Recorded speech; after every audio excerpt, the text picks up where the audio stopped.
위해서, 하나님과 만나기 위해서 오신 저와 여러분 모두에게 또 진심으로 감사를 드립니다. 인사 한번 하겠습니다. 반갑습니다. 감사합니다. 사랑합니다. 사랑합니다. 잘 표현하는 우연창식 집사님이 안 계셔서 하트도 막 날리고 이래야 되는데, 한 번 더 하겠습니다. 축복합니다.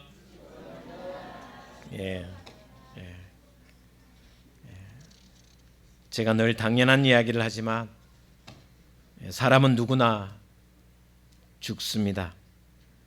시차가 조금 날 뿐이지 또 죽음에 있어서는 누구라도 보장할 수가 없습니다. 그럼에도 불구하고 사후 세계, 죽음 이후의 세계를 이야기하자면 사람들은 좀 불편해합니다. 오늘 사실 8.15 광복절 이야기를 하려고 하다가 제가 죽음 이야기를 좀 하려고 합니다. 왜 죽음 이후의 세계에 대해서 이야기하면 좀 불편하냐 하면 자기 자신을 가장 잘 알기 때문입니다. 천국에 대한 이야기를 하게 되면 쉽지 않은 것이 지금 우리의 모습이라는 것입니다. 왜냐하면 지금까지 어떻게 살아왔고 지금은 또 어떻게 살아가고 있고, 교회는 열심히 다니는 것 같지만 우리의 믿음이 또 어떤지, 또 다른 사람들의 평가는 또 어떤지 우리 스스로 조금 알고 있기 때문에 그렇게 죽음 이후의 세계가 달갑지 않다라는 생각을 합니다.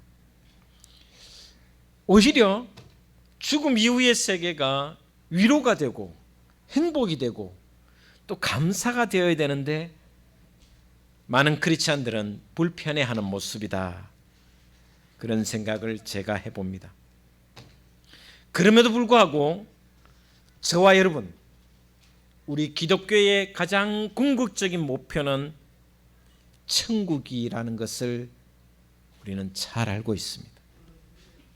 출애굽한 이스라엘 백성들이 광야를 지나서 마지막 종착지는 가나안이 되어야 되는 것처럼 저와 여러분의 모든 삶의 종착지는 천국이 될 줄을 믿습니다. 오늘 말씀에 한 부자가 있었습니다. 19절을 보면 한 부자가 있어 자색 옷과 고운 베옷, 여기에 고운 베옷을 오늘 우리식으로 이해하면 극세사 옷이라고 할 수 있습니다. 날마다 호화롭게 즐겼더라. 매일 파티를 했습니다. 수많은 사람들을 불러놓고 잔치를 벌였으며 파티를 벌였습니다. 먹고 즐겼고 재밌게 놀았습니다. 그런데 오늘 이 무대에는 또 한 사람이 등장합니다. 바로 거지 나사로입니다. 오늘 주인공은 부자가 아니라 거지 나사로입니다. 나사로는 온몸이 피부병으로 말이 아니었습니다. 부잣집 대문 앞에서 구걸하며 살았던 모습입니다. 제가 생각하기는 너무 고통스럽고 너무 아팠기 때문에 운신하기, 움직이는 것조차 힘들 만큼 중증 환자처럼 살았던 것 같습니다. 이 거지 나사로에게 관심 있는 사람은 아무도 없었습니다. 성경을 자세히 보면 오늘 21절에 오로지 주인집의 개들만 이 거지 나사로에게 관심이 있었습니다. 개들이 나와서 대문 앞에 쭈그리고 있는, 쓰러져 있다시피 한 나사로의 헌대를 핥아주는 모습이 오늘 본문 말씀의 내용입니다. 그런데 중요한 것은 부자의 삶도, 인생도, 거지 나사로의 인생도 어떻게 보면 비참하고 구차한 인생이었지만 결코 영원하지 않은 것이 그들의 인생이라는 것을 보여줍니다. 부자도 죽고 거지도 죽었습니다. 오늘 22절에 보면 이렇게 이야기합니다. 이에 그 거지가 죽어 천사들에게 받들려 아브라함의 품에 들어가고 부자도 죽어 장사되매. 이 22절 말씀을 읽어보면 부자는 죽어서 거창한 장례식을 치렀던 것 같습니다. 수많은 조문객들이 와서 그의 가족들을 위로하고 또 거대한 장례식조차도 화려한 장례식을 치루었던 것 같습니다. 그런데 거지 나사로는 우리 옛날식으로 하면 거적대기에 말아갖고 예루살렘 옆에 있는 흰놈의 골짜기에 그냥 던져 쳐넣었던 것 같습니다. 왜? 누구도 그 죽음을 슬퍼하거나 위로해 주지 않았기 때문에. 요즘 말로 하면 무연고 변사자, 아무도 연고가 없는 죽음이었다라고 할 수 있습니다. 그냥 흰놈의 골짜기, 쓰레기 매립장에 갖다 버렸습니다. 그런데 이 무대가 끝이 아니었습니다. 인생 2막이 기다리고 있었습니다. 죽음 이후의 세상, 이 세상이 아닌 저 세상이 기다리고 있었습니다. 놀라운 것은 두 사람이 죽었지만 그 죽음 이후의 세상은 전혀 다른 모습, 인생이 운명이 바뀔 정도로 다른 모습이었다라는 것이 오늘 우리에게 전해주는 메시지입니다. 거지 나사로는 곁에 아무도 없이 비참하게 구차하게 죽었습니다. 쓸쓸하게 고독사했지만 오늘 본 말씀을 읽어보면 천사들에게 받들려 아브라함의 품에 갔다. 그러나 부자는 아마 무덤도 대리석으로 아마 화려하게 장식했을 것 같습니다. 수천 평 되는 무덤을 만들어서 화려한 장식과 모든 비석을 세웠을 것 같습니다. 아무리 성대한 장례식을 치루었지만 부자는 이 세상을 떠나자마자 불교식으로 이야기할게요. 저승사자들이 그 영혼을 음부로 끌고 갔습니다. 지옥으로 끌고 갔다라는 것입니다. 본문은 살아있을 때의 세계와 또 죽었을 때의 세계가 전혀 다른 모습을 우리에게 보여주고 있습니다. 천사들이 데리고 간 곳은 아브라함의 품, 곧 천국을 상징하고, 부자는 지옥, 성경에 말하는 게헨나, 하데스. 여러분 혹시나 들어보셨는지 모르겠습니다. 하데스나 게헨나, 하데스는 음부이고 게헨나는 지옥이라는 뜻입니다. 똑같은 말이라고 할 수 있습니다. 이 말씀을 비춰보면 죽음이 결코 끝이 아니다라는 것을 보여줍니다. 아브라함의 품은 곧 천국을 상징하는데, 불타는 하데스든 지옥이든 죽음은 결코 끝이 아니고 영원한 사후 세계의 시작이다라는 것을 우리에게 가르쳐 주고 있습니다. 제3의 자리는 없습니다. 천국 아니면 지옥이라는 것을 분명히 우리에게 가르쳐 줍니다. 그렇다면 오늘 이 본문 속에서 질문이 하나 있습니다. 두 사람, 부자와 거지가 어떻게 해서 살았을 때의 모습과 운명과 죽었을 때의 운명이 전혀 다르게 나타났는가? 천국은 어떻게 해서 결정이 되었고 지옥은 어떻게 해서 결정이 되었는가? 왜 나사로는 천국 갔으며 아브라함의 품에 갔으며 부자는 지옥에 갔느냐?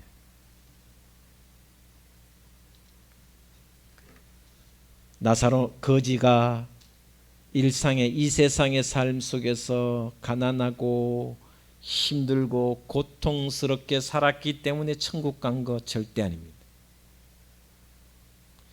가난하다고 천국 가는 것은 절대 아닙니다.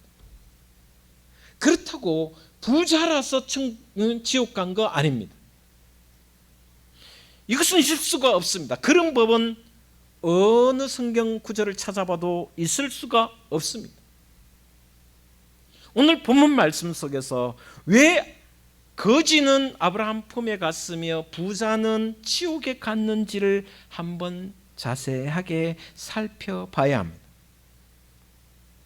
가난하게 살았다는 이유만으로 천국에 간 것은 아니고, 또 반면에 부자로 살았다고 지옥에 간 것은 절대 아니라는 전제하에 오늘 본 말씀을 생각해 보면, 오늘 이 본 말씀은 실화가 아닙니다.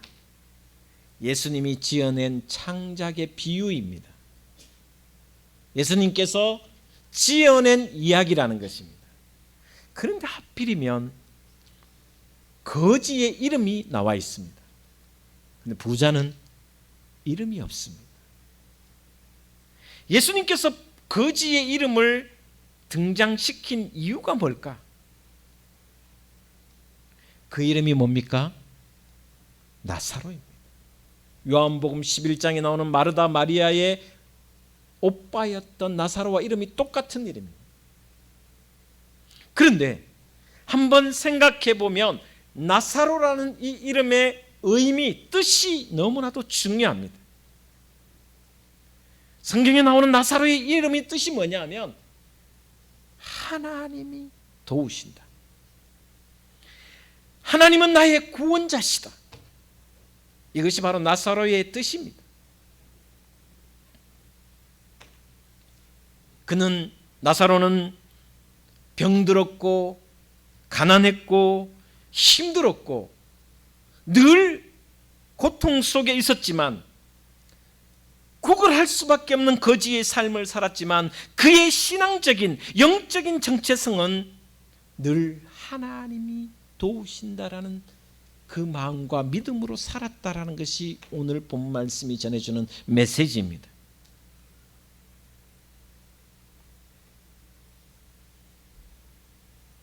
가난하고 병들었고 고통스럽고 누구도 찾아오지 않는 혼자만의 삶을 살았지만, 그러나 의지할 때라고는 하나도 없는 그였지만 그는 언제나 하나님이 도우신다,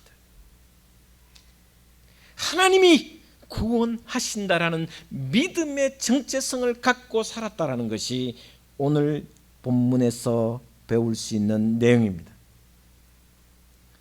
이 말씀에 비춰서 본다면 오직 하나님만 바라고 하나님만 의지하고 그의 도우심만 바라고 살았던 나사로는 진정한 의미에서 믿음의 삶을 살았다라는 것입니다.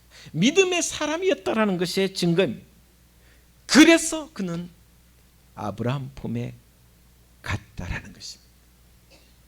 여러분, 오직 믿음으로만 천국에 가는 줄 믿습니다. 돈으로도 못 갔습니다. 벼슬로도 이름으로도 못 갑니다. 오직 믿음이 아니고서는 하나님의 나라에 갈 수 있는 자는 없는 줄 저는 확신합니다. 여러분의 믿음도 나사로처럼 오직 어떤 형편에 있더라도 하나님만 의지하고 하나님만이 나의 구원자이심을 고백하며 살아가는 저와 여러분 되시기를 주의 이름으로 축원을 드립니다. 그렇다면 부자는 왜 하데스 음부에 떨어졌을까? 생전에 부유하게 살았다는 이유만으로 지옥에 간 것은 절대 아닙니다. 오늘 본 말씀에 그가 부정축제를 했다거나 억울한 사람을 만들었다거나 아니면 비리를 저질렀다는 말이 하나도 나와 있지 않습니다. 그럼에도 불구하고 그는 지옥 불구덩이에 떨어져 처절한 고통을 당합니다. 본 말씀을 자세히 보면 제발 물 한 방울만이라도 달라고 호소하는 처절한 부르짖음이 지옥불에서 손가락에 물 한 방울이라도 찍어 달라고 하는 처절한 울부짖음이 본 말씀에 나와 주고 있습니다. 그렇다면 부자의 죄는 뭘까? 왜 부자는 지옥 갔을까? 그의 죄는 무엇일까? 27절 말씀을 한번 살펴보도록 하겠습니다. 본 말씀 27절입니다. 16장 27절 같이 읽겠습니다. 시작. 이르되 그러면 아버지여 구하노니 나사로를 내 아버지의 집에 보내소서. 이 부자가 지옥불에서 뭐라 그러냐면 나사로를 다시 우리 아버지 집에 보내달라고 합니다. 왜요? 28절 읽겠습니다. 시작. 내 형제 다섯이 있으니 그들에게 증언하게 하여 그들로 이 고통받는 곳에 오지 않게 하소서. 우리 형제가, 내 형제가 다섯이나 더 있는데 그들이 아버지 집에서 살고 있는데 그들은 이곳에 오지 않도록 나사로를 보내서 이 지옥불의 증언을 좀 해달라고.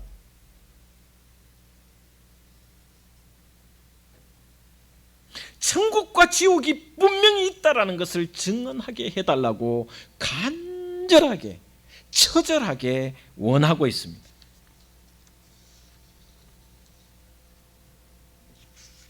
이 말씀 속에서 하데스로 갈 수밖에 없었던 정확한 이유가 보여집니다.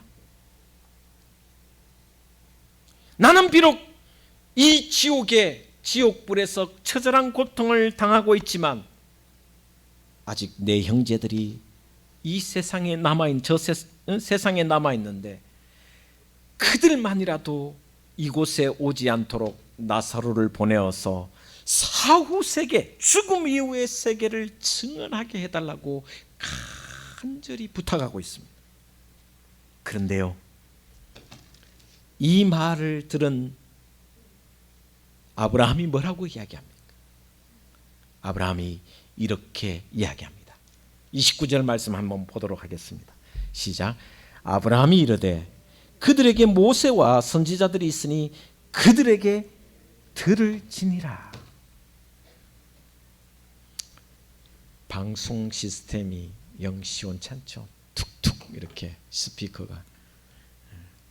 제가 목소리가 워낙 좋은데 성량도 좋고 목소리도 참 잘 들리는데 요즘 되게 신경이 쓰입니다.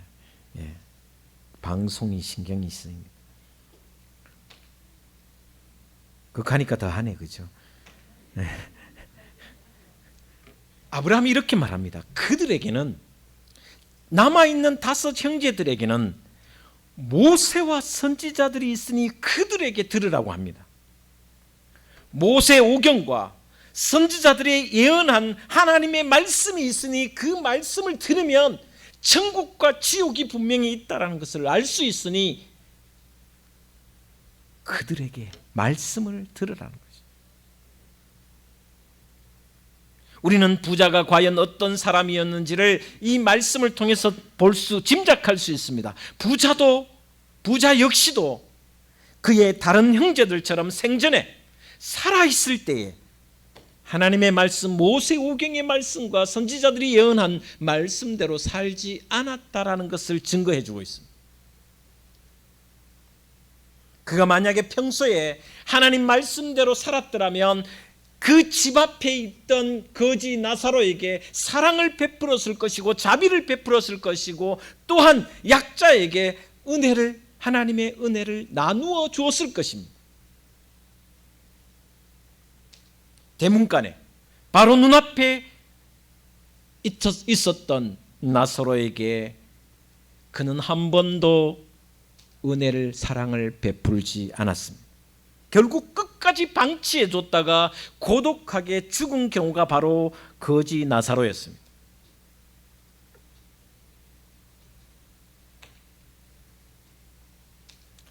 (30절을) 보면 이렇게 또 이야기합니다. 우리 30절 또 한번 읽어보도록 하겠습니다. 시작. 이르되 그렇지 아니하니이다. 아버지 아브라함이여, 만일 죽은 자에게서 그들에게 가는 자가 있으면 회개하리이다. 죽어서 이 지옥불과 천국이 아브라함의 품이 있다라는 것을 알면 죽은 자가, 그렇잖아요. 나사로는 죽은 자잖아요. 이 죽은 자가 가서 너희 형제는 지옥불에 떨어져 있으며 나는 지금 여기 천국에 있다라는 것을 가르쳐주면 그들이 회개할 겁니다 라고 이야기합니다.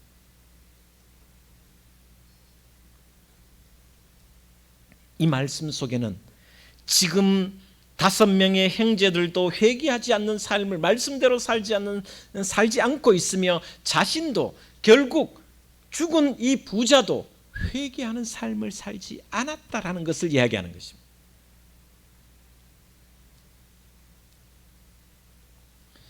이미 자기는 때가 늦어버렸으니 살아있는 형제들만이라도 절대 이곳이 않도록 나사로를 보내 좀 회개시켜 달라고 합니다. 그런데 31절에 적나라하게 아브라함이 이야기합니다.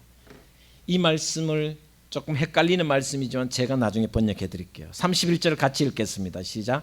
이르되 모세와 선지자들에게 듣지 아니하면 비록 죽은 자 가운데서 살아나는 자가 있을지라도 건함을 받지 아니하리라 하였다 하시니라. 이게 무슨 말이냐면 죽은 자가 사후세계 천국과 지옥이 있다는 것을 알고 다시 저 세상으로 돌아가서 아무리 증거해도 그는 믿지 않는다라는 말입니다. 놀라운 말씀이죠. 나사로가 내가 죽어서 천국 갔는데 가서 보니까 너 형, 평소에 그렇게 살았던 너 형, 말씀대로 살았지 않았던 너 형 게헨나 하데스에서 지옥불에서 고통스럽게 살고 있다. 아무리 증거해도 그들은 믿지 않을 것이다 라고 이야기합니다. 무서운 말씀이죠.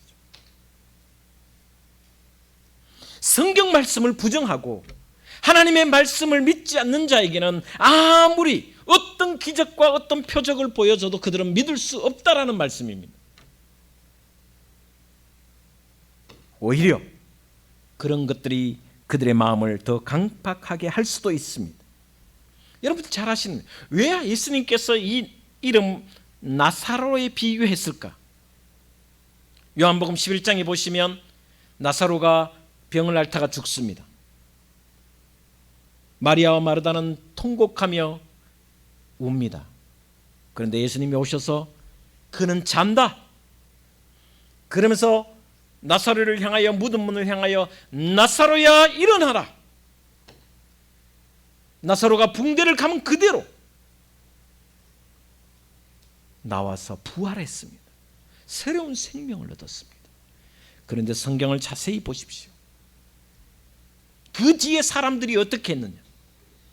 죽은 자가 살아났으면 그 예수님의 그 위대하신 창조의 섭리와 생명의 섭리에 대해서 구원의 섭리에 대해서 아멘 하고 믿어야 되지만 사람들은 나사로와 예수를 죽이려고 합니다. 기적을 보았고 부활을 보았고 새 생명을 받지만 그들은 기적과 표적을 믿지 않고 오히려 예수님을 죽이려고 했습니다. 죽은 사람이 다시 살아났으면 아멘. 여러분 솔직히 한번 이거는 우리의 마음의 태도, 믿음의 태도입니다. 죽은 자가 부활해도 세상은 믿지 않습니다. 다 믿을 것 같지요? 절대 아닙니다. 그래서 주님은 늘 말씀하십니다. 성경 전체를 통해서 끊임없이 말씀하십니다. 들을 귀 있는 자는 들을지어다.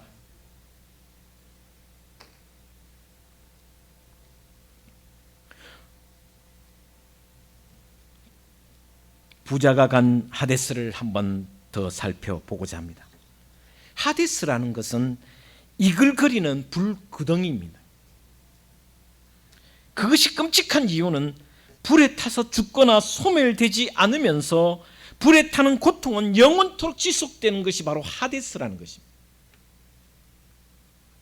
불은 소멸하는 것입니다. 그런데 하데스는, 지옥은 고통이 영원토록 이어진다라는 것이 바로 지옥이라는 것입니다. 그 고통이 얼마나 극심했으면 부자가 나사로를 보내 손가락 끝에 물을 찍어 내 혀를 좀 서늘하게 하소서, 내가 불꽃 가운데서 괴로워하나이다 라고 했겠습니까? 놀라운 것은 그런 간청을 했을 때, 나사로로 하여금 물 한 방울 찧어서 내 혀에 대어달라고 했을 때 뭐라고 대답하는지 이렇게 이야기합니다. 아브라함의 말입니다. 너희와 우리 사이에 큰 구렁텅이가 놓여 있어 여기서 너희에게 건너갈 수도 없고 거기서 우리에게 건너올 수도 없다라고 선언을 합니다. 무슨 말씀이냐? 이것은 그 누구도 죽은 이후의 운명은 더 이상 수정하거나 변경할 수 없다라는 것입니다. 죽으면 그 영혼이 바로 지옥 가거나 바로 천국을 간다. 이 말은 변경할 수가 없다라는 것입니다. 지옥 간 사람이 어떻게 다시 천국으로 올 수 있냐? 있을 수 없다라는 것입니다. 여기서도 건너갈 수 없고 거기서도 여기 건너올 수 없다라고 선언을 합니다. 하데스와 지옥과 나사로, 아브라함의 품 사이에는 왕래할 수 없는 깊은 구렁이나 계곡이 있다는 말은 부자나 나사로의 사후 운명이 더 이상은 그 누구도 변경할 수 없다라는 선언입니다. 그렇습니다. 사람은 누구나 죽는 순간 그 운명이 영원히 고착이 됩니다. 가능성이나 그 어떤 기회라는 것은 오직 살아있을 때만 해당이 된다라는 것입니다. 그러므로 내가 아직 이 세상에 살아있을 때, 내 생명이 있는 이때에, 믿고 살아있을 때에 회개하고 기도하고 또 사랑하는 것이 우리의 해야 할 일이라는 것입니다. 죽음은 죽고 난 이후는 아무리 하고 싶어도 내 운명을 바꿀 수 없다라는 것입니다. 그 어떤 일도 더는 할 수 없는 것이 우리의 삶입니다. 죽은 이후의 삶입니다. 부자를 다시 한번 보겠습니다. 나사로를 보내 자기 형제들을 회개시켜 달라고 그렇게 했지만 늦게나마 자신의 삶이 잘못되었다는 것을 알고 나의 형제들이라도 이곳에 오지 않기를 간절히 원했지만, 구원의 소중함에 대해서 절실했지만, 전도의 필요성에 대해서 간절했지만 그것이 죽은 이후의 세상에서는 있을 수 없다라는 것을 보여줍니다. 그가 지옥에서 깨달았지만 이미 늦었다라는 것입니다. 여러분, 아직 때가 늦지 않았습니다. 살아있을 때 더 기도하십시오. 살아있을 때 더욱 사랑하십시오. 살아있을 때 더 열심으로 주님의 일을 감당하시게 되는 저와 여러분 되시기를 주의 이름으로 축원을 드립니다. 오늘 이 부자의 참혹한 비극이 우리에게 말씀하는 가장 큰 깨달음이 뭘까? 저는 개인적으로 이렇게 생각합니다. 누구나 아직 이 땅에 살아있을 때 한 번 더 사랑하고, 한 번 더 자비를 베풀고, 한 번 더 기도하고 회개하고, 조금이라도 더 열심히 믿으면서 자신의 영원한 운명을 가장 진지하게, 성실하게, 책임적으로 관리하는 삶이 복되다라는 생각을 해봅니다. 그 사람이 결국 하데스나 게헨나가 아니라 아브라함 품에 간다라는 것입니다. 오늘 이 말씀이 저와 여러분에게 부담이 아니라 소망과 기쁨이 되어 더욱 살아있을 때 열심으로 섬기며 사랑하며 나누며 믿으며 나아가는 저와 여러분 되시기를 주의 이름으로 축원을 드립니다. 기도하겠습니다.